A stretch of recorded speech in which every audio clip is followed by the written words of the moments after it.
এই ভিশনও শেয়ার করা যাবে না কারোর সাথে। আপনারা তো ব্যবসায়ী মানুষ, টিপস শিখাই দেয় কিছু। প্রথম লেসন হচ্ছে সূরা ইউসুফ থেকে যে স্বপ্ন কারোর সাথে শেয়ার করতে নেই। স্বপ্ন যেটা মানুষ ঘুমিয়ে ঘুমিয়ে দেখে। প্রথম কথা হচ্ছে যে আয়াতটা দিয়ে শুরু করেছি, আল্লাহ তাআলা বলছেন নাহনু নাকুসু আলাইকা আহসানাল কসসি বিমা আওহাইনা ইলাইকা হাযাল কুরআন ওয়া ইন কুনতা মিন ক্বাবলিহি লামিনাল গাফিলিন। নবী হে, আমি কোরআন থেকে ওহির মাধ্যমে, ওহি হচ্ছে সিক্রেট মেসেজ, এই সিক্রেট মেসেজের মাধ্যমে আপনাকে সবচাইতে শ্রেষ্ঠতম একটা গল্প শোনাচ্ছি। সূরা ইউসুফ হচ্ছে কোরআনের সবচাইতে শ্রেষ্ঠতম গল্প। এই পৃথিবীতে যত গল্প হতে পারে, আপনারা রবীন্দ্রনাথ পড়েছেন, আপনারা বঙ্কিমচন্দ্র চট্টোপাধ্যায় পড়েছেন, আপনারা কেউ শেক্সপিয়ার পড়েছেন, আপনারা গোটা বিশ্বের বড় বড় সাহিত্যিকদের বই পড়েছেন।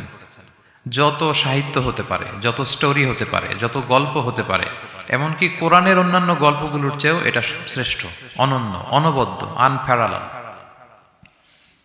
একটা গল্প যে কত নান্দনিক হতে পারে, একটা গল্প কত জীবন্ত হয়ে মানুষের চোখে ধরা পড়তে পারে, সেটা আল্লাহ তাআলা শব্দের, আরবি শব্দের বুননে, ভাষার প্রাঞ্জলতা এই সূরাতে ফুটিয়ে তুলেছেন। এত সুন্দর একটা গল্প আল্লাহ তাআলা বলছেন আহসানুল কসাস, মানে সবচাইতে শ্রেষ্ঠ গল্প নবী হে আপনাকে শোনাচ্ছি। গল্পকে আরবিতে বলে কিসসা, এর প্লুরাল হচ্ছে কসস। তো কিসসা বললেই মনে করবেন না যে এটা খারাপ জিনিস। অনেকে বলে আরে উনি তো কোরআন হাদিস দিয়ে কিছু বলে না, খালি কিচ্ছা বলে। কিসসা কিন্তু কোরআনে এসেছে, অনেক নবীর কসস কোরআনে এসেছে। তো সেটা যদি কোরআন থেকে কিচ্ছা হয় বা ঘটনা হয়, স্টোরি টেলিং হয়, দ্যাটস গুড, অ্যাপ্রিশিয়েটেড, রেকমেন্ডেড। তো আল্লাহ গল্প কেন বললেন কোরআনে, এবং শ্রেষ্ঠ গল্প পরে আল্লাহ তাআলা স্টেটমেন্ট দিলেন আহসানাল কসাস, সবচেয়ে শ্রেষ্ঠ গল্প ইউসুফের গল্প। কারণ কি? কারণ গল্প মানুষকে আকৃষ্ট করে। গল্প মানুষকে কি করে? আকৃষ্ট করে।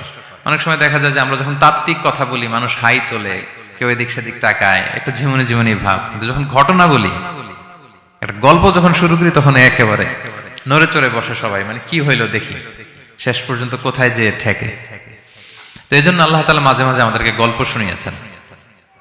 ইহুদিদের কাছ থেকে, মদিনা ইহুদিদের কাছ থেকে একটা প্রশ্ন শিখে আসছিল কোরাইশরা। ওই প্রশ্নটা রাসূল সাল্লাল্লাহু আলাইহি ওয়াসাল্লাম করেছিল যে বনি ইসরাইলের, হে মুহাম্মদ, বনি ইসরাইলের লোকেরা তো থাকতো কানাআনে, মানে প্যালেস্টাইনে, তো বনি ইসরাইল মিশরে আসলো কিভাবে? তুমি যদি সত্য নবী হও বলো। আবার কেউ কেউ বলেছিল যে ইউসুফ আলাইহিস সালাম, ইয়াকুব আলাইহিস সালাম, ওনারা থাকতো প্যালেস্টাইনে, ওনারা মিশরে আসলো কি করে বলো। আবার সাহাবারা মাঝে মাঝে মক্কায় বলতেন, ইয়া রাসূলুল্লাহ, শুধু জান্নাত জাহান্নামের আয়াত, আখিরাতের আয়াত, তাওহীদ শিরকের আয়াত, এগুলো আমাদেরকে বলা হয়, কোনো ঘটনা কোরআনে বলা হয় না কেন? আমাদেরকে যদি একটা ঘটনা শোনাতেন, আমরা ইন্সপায়ার্ড হতাম। এই চাহিদা, এই প্রশ্নগুলোর আলোকে আল্লাহ তাআলা অ্যান্সার হিসেবে সূরা ইউসুফকে নাজিল করেছেন। তাহলে শোনো, আহসানুল কসাস, একটা গল্প কত মাধুর্যময় হতে পারে শোনো। এবং এর মধ্যে দিয়ে আল্লাহ তাআলা বলেছেন বনি ইসরাইল কিভাবে প্যালেস্টাইন থেকে ইজিপ্টে মাইগ্রেট করলেন। এভাবে অনেক নবীদের ঘটনা আল্লাহ তাআলা কোরআনে আমাদেরকে শুনিয়েছেন। আল্লাহ তাআলা বলছেন রুসুলান কদ কসাসনাহুম আলাইকা মিন ক্বাবলু ওয়া রুসুলাল লাম নাকসুসহুম আলাইক। অনেক নবীর ঘটনা হে নবী আপনাকে আমি শুনিয়েছি, আবার অনেক নবীর ঘটনা আমি শোনাইনি।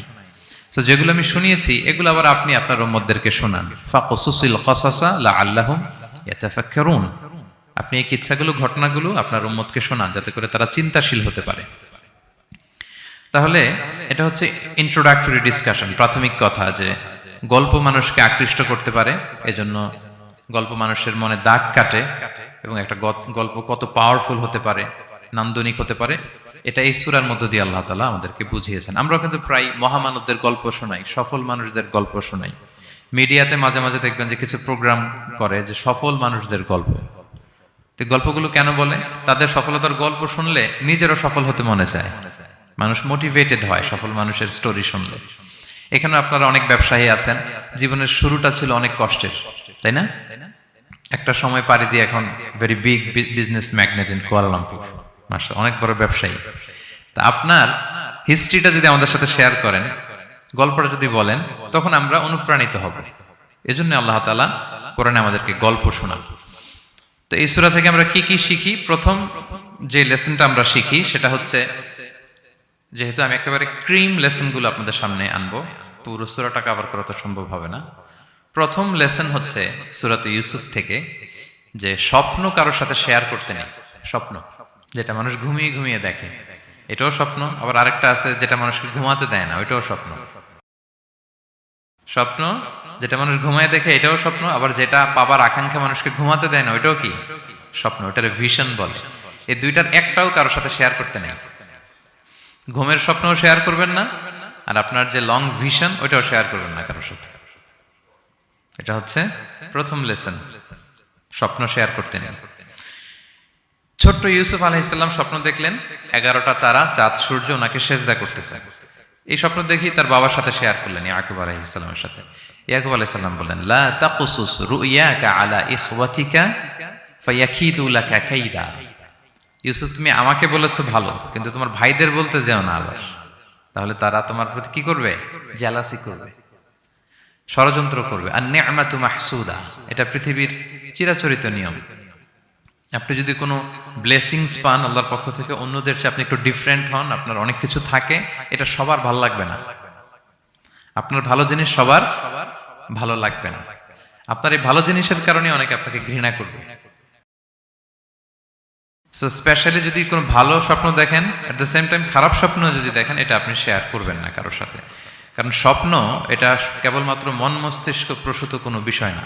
মুমিন জীবনে এটা অনেক অর্থবহ। মাঝে মাঝে স্বপ্নের মাধ্যমে আল্লাহ মানুষকে বার্তা দেয়, ইলহাম পাঠায় স্বপ্নের মধ্য দিয়ে। এজন্য বিজ্ঞ, প্রাজ্ঞ, শুভাকাঙ্ক্ষী কাউকে শেয়ার করা যায়। যার জ্ঞান নেই বা ব্যক্তিগত জীবনে পাপী, ভালো মানুষ নয় বা হিংসুক টাইপের, এদের কাউকে আপনার কখনো স্বপ্ন শেয়ার করবেন না। ভালো স্বপ্ন দেখলে শুকরিয়া করবেন আল্লাহর, আলহামদুলিল্লাহ, আল্লাহ কবুল করো।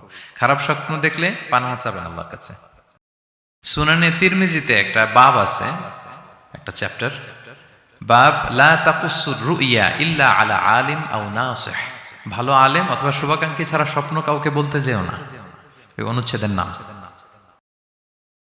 এরপর এর কারণটা কি? কারণটা হচ্ছে ফাইন্না রুইয়া তাকাউ আলা মা তুআব্বার। স্বপ্নের ব্যাখ্যা যেমনটা করা হয় তেমনটাই হয়। আপনি একটা স্বপ্ন দেখলেন, একজনকে একটা বললেন, সে হুট করে একটা ব্যাখ্যা দিয়ে দিল, ওইটাই হয়ে যাবে। এটা আপনার জন্য ভয়ঙ্কর হয়ে যেতে পারে। লা ইউহাদ্দিসু বিহা ইল্লা লাবিবান আও হাবিবা। আপনার শুভাকাঙ্ক্ষী, আপনার বন্ধু, আপনার ভালো চায়, এদেরকে বলতে পারেন। কিন্তু যার এই ব্যাপারে জ্ঞান নেই, হুটহাট করে ব্যাখ্যা করবে, এরকম কাউকে বলা যাবে না। কারণ যেমন ব্যাখ্যা করা হবে তেমনটা হবে।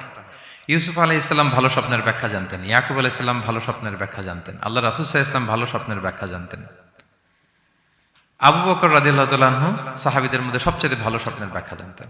ইভেন রাসূল সাল্লাল্লাহু আলাইহি ওয়াসাল্লাম মাঝে মাঝে স্বপ্ন দেখে আবু বকরকে বলতেন, দেখি ব্যাখ্যা করো তো তুমি। তাবিঈদের মধ্যে মুহাম্মদ ইবনে সিরিন খুব ভালো স্বপ্নের ব্যাখ্যা জানতেন। এক লোক এসে মুহাম্মদ ইবনে সিরিনকে বলল যে, আমি দেখলাম আমার ছেলে পানি খেতে খেতে পেটটা এত বড় হয়ে গেছে। এই একই স্বপ্ন আরেকটা লোকও দেখলো, দেখে এক মূর্খের কাছে জিজ্ঞেস করলো। সে বলল, সর্বনাশ, এত বড় পেট হয়ে গেছে, তোমার ছেলে তো মারা যাবে। ঠিকই কদিন পরে ছেলেটা মারা গেল। আর একই স্বপ্ন দেখে এই লোক মুহাম্মদ ইবনে সিরিনকে জিজ্ঞেস করেছিল, উনি বলেছেন যে তোমার ছেলে তো অনেক বড় আলেম হবে। ঠিক তাই হয়েছে, ওই ছেলে অনেক বড় আলেম হয়েছে। তো ফাইন্নার রুইয়া তাকাউ আলা মা তুআব্বার। স্বপ্নের ব্যাখ্যা তেমন হয় যেমন এটার ব্যাখ্যা করা হয়। রাসূল সাল্লাল্লাহু আলাইহি ওয়াসাল্লাম একবার স্বপ্নে দেখলেন যে তিনি, ওনাকে দুধ দেয়া হয়েছে, বাটিতে দুধ খাচ্ছেন, পরে আঙ্গুলের ফাঁক থেকে দুধ বেরোচ্ছে। এই সামান্য একটু দুধ রাসূল সাল্লাল্লাহু আলাইহি ওয়াসাল্লাম উমরে ফারুককে দিলেন। সাহাবারা বললেন, মাযা আউয়ালতা বিহি ইয়া রাসূলুল্লাহ, এটা তাওয়িল কি? তখন বললেন, আউয়ালতু বিহি আল ইলম, এটা দিয়ে আমি জ্ঞান বুঝিয়েছি। মানে উমরে ফারুকের আল্লাহ তাআলা অনেক জ্ঞান দিবে। স্বপ্নে কেউ দুধ খাচ্ছেন, এটা আপনার জ্ঞানের প্রতীক। রাসূল সাল্লাল্লাহু আলাইহি ওয়াসাল্লাম স্বপ্নে দেখলেন লোকজন দাঁড়ানো, কারো গায়ের জামা এতটুকু, কারো এতটুকু, কারো হাঁটু পর্যন্ত, আর উমরে ফারুক জামা একেবারে টেনে হিচড়ে যাচ্ছে। তো সাহাবারা বললেন, মাযা আউয়ালতু বিহি ইয়া রাসূলুল্লাহ, এই স্বপ্নের তাওয়িল কি, ব্যাখ্যা কি?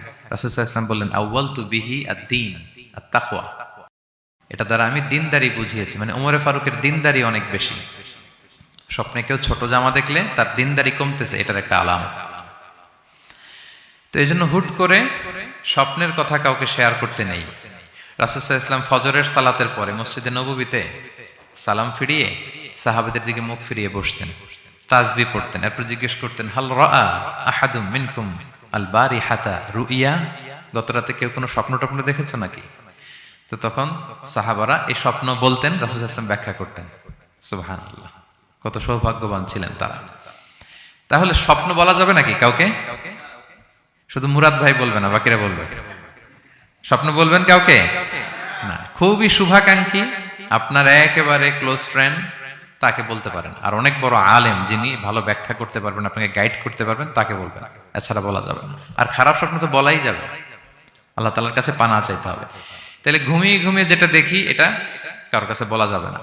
আর যেটা পাওয়ার আকাঙ্ক্ষা মানুষকে ঘুমাতে দেয় না, ওইটাও একটা স্বপ্ন। বলে না যে আমার জীবনের স্বপ্ন আমি এটা করব, এটাও স্বপ্ন। এই ভিশনও শেয়ার করা যাবে না কারোর সাথে। আপনারা তো ব্যবসায়ী মানুষ, টিপস শিখাই দেয় কিছু। বিশাল বড় একটা কিছু প্রজেক্ট নিছেন, শুরু করার আগে আপনি বলে ফেলছেন, শেষ, আর এটা হবে না। দেখবেন যে এখান থেকে কনস্পিরেসি, ওইখান থেকে শত্রুতা, ওইদিকে এটা করছে ওইটা করছে, আপনি আর আগাতেই পারবেন না। দুঃখজনক হলেও সত্য, আমরা বাংলাদেশিরা তো এগুলোতে অভ্যস্ত। সবার মধ্যে কম বেশি জেলাসি কাজ করে ন্যাচারালি, আমাদের বাংলাদেশিদের এটা আরো বেশি। আমি আমার প্রায় আলোচনাতে বলি যে আমাদের জাতীয় খেলা হাডুডু হওয়ার কারণ হচ্ছে এই খেলার ধরনটাই এমন। একজন সামনে যেতে চায়, 10 জন পা ধরে পিছনে টানতে চায়। তো একটা গল্প শুনেছিলাম এরকম, যে এক লোক জাহান্নাম ভিজিট করতে গেছে। এক এক দেশের লোকদের জন্য এক এক জাহান্নাম, প্রত্যেক জাহান্নামের উপর একজন রক্ষী ফেরেশতা। তো দেখতেছে যে একটা জাহান্নামের আশেপাশে কোনো রক্ষী ফেরেশতা নেই।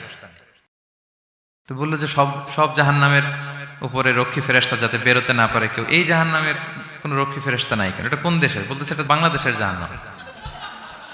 কেউ যদি কোনো রকম বের হইতে যায়, বাকিরা টেনে আবার ঢুকায় ফেলবে, বেরোয়া যাবে না এখান থেকে।